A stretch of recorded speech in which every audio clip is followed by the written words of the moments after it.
الحمد لله رب العالمين والصلاة والسلام على رسوله الأمين وعلى آله وصحابه أجمعين أما بعد قال الله سبحانه وتعالى يا أيها الذين آمنوا أطيعوا الله وأطيعوا الرسول وأولي الأمر منكم فإن تنازعتم في شيء فردوه إلى الله والرسول إن كنتم تؤمنون بالله واليوم الآخر ذلك خير وأحسن تأويلا۔ اللہ سبحانہ و تعالی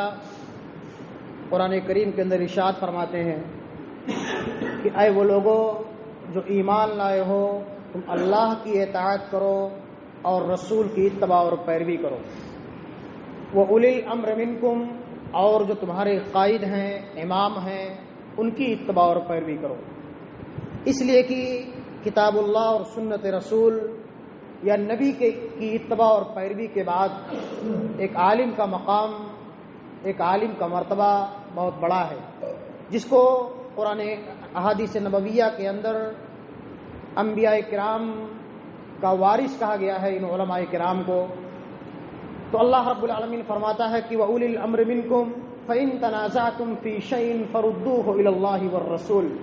اگر تمہارے درمیان کسی معاملے میں، کسی مسئلے میں اختلاف ہو جائے تو فَرُدُّوهُ إِلَى اللَّهِ وَالرَّسُولِ، تو اس اپنے مسئلے کو اللہ اور اس کے رسول کی طرف لوٹاؤ، یعنی قرآن کریم اور احادیث نبویہ کے اندر اپنے اس مسئلے کا حل تلاش کرو۔ ذَلِكَ خَيْرٌ وَأَحْسَنُ تَأْوِيلًا، یہ تمہارے لیے بہتر ہے اگر تم اللہ والے ہو، اللہ اور اس کے رسول پر ایمان لانے والے ہو۔ اللہ کے رسول فرماتے ہیں صلی اللہ علیہ وسلم کہ صلو کما رأیتمونی اصلی، اے میرے صحابہ، اے میری امت کے لوگوں، تم اسی طرح نماز پڑھو جس طرح مجھ کو نماز پڑھتے ہوئے دیکھتے ہو، یا جس طرح میں نے تم کو پڑھ کر کے بتلایا اور سکھلایا ہے۔ اللہ کے رسول فرماتے ہیں کہ ان اسفل الصلاۃ علی المؤمنین صلاۃ العشاء و صلاۃ الفجر، مسلمانوں پر سب سے ان اسفل الصلاۃ علی المنافقین صلاۃ العشاء و صلاۃ الفجر، منافقین پر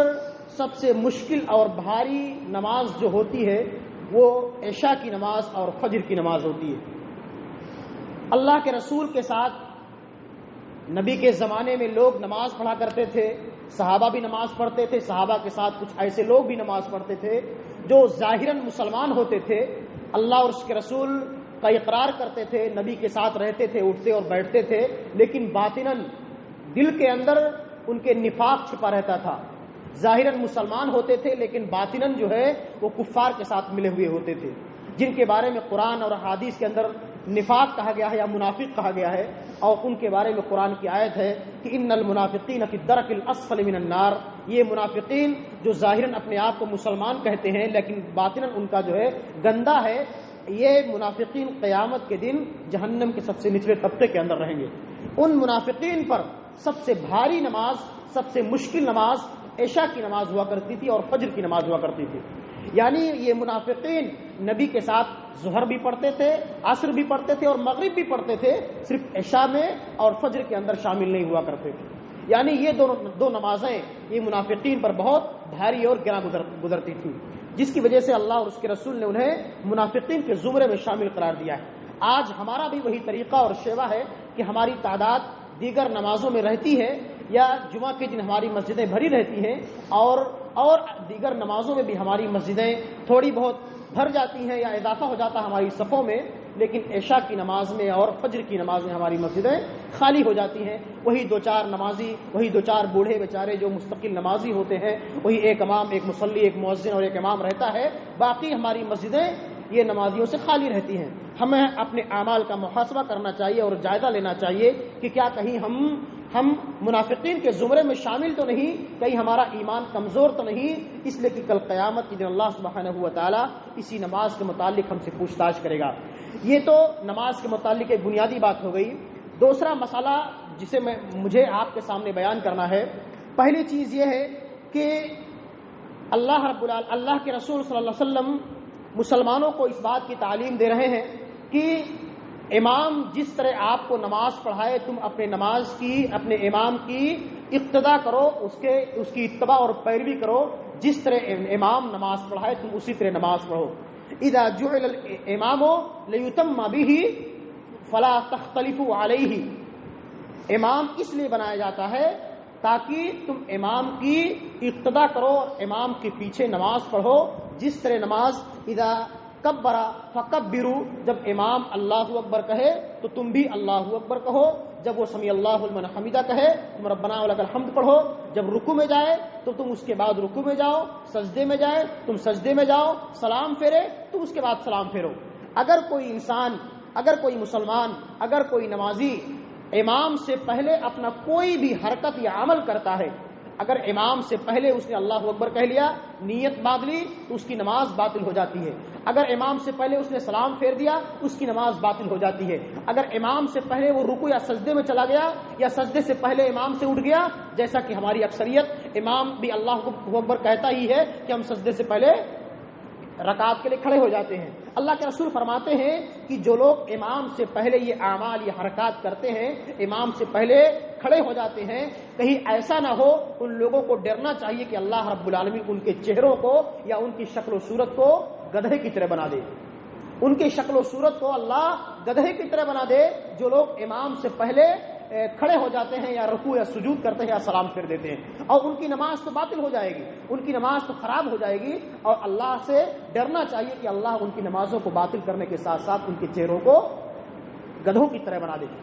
اس طرح یہ کتاب و سنت کی دلیلیں ہمیں اس بات کی تعلیم دے رہی ہیں. اور دوسرا مسئلہ یہ ہے کہ اگر امام کے آنے میں تاخیر ہو رہی ہے، امام کا ایک مقام ہوتا ہے. اللہ کے رسول کے زمانے میں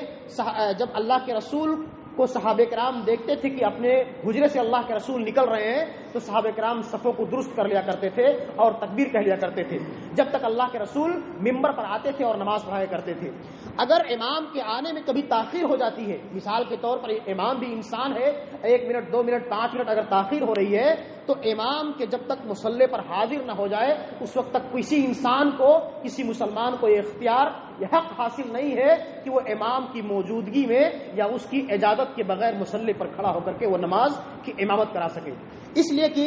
امام اسی لیے بنایا گیا ہے کہ اس کی اتباع اور پیروی کی جائے، اس کی اقتدا کی جائے. اگر امام آپ کے درمیان موجود ہے، کسی حاجت سے، کسی مجبوری سے، کسی پریشانی سے وہ کہیں پھنس گیا ہے تو کسی انسان کو اختیار حاصل نہیں ہے، کسی کو یہ زیبا نہیں دیتا ہے کتاب و سنت کی روشنی میں کہ وہ امام کی موجودگی میں وہ مصلی پر کھڑا ہو کر کے منبر پر کھڑا ہو کر کے نماز پڑھا سکے. یہ امام کا مقام اور مرتبہ ہے. اور دوسری چیز یہ ہے کہ ہمارے اور آپ کے درمیان اللہ کے رسول نے فرمایا کہ جب امام جو ہے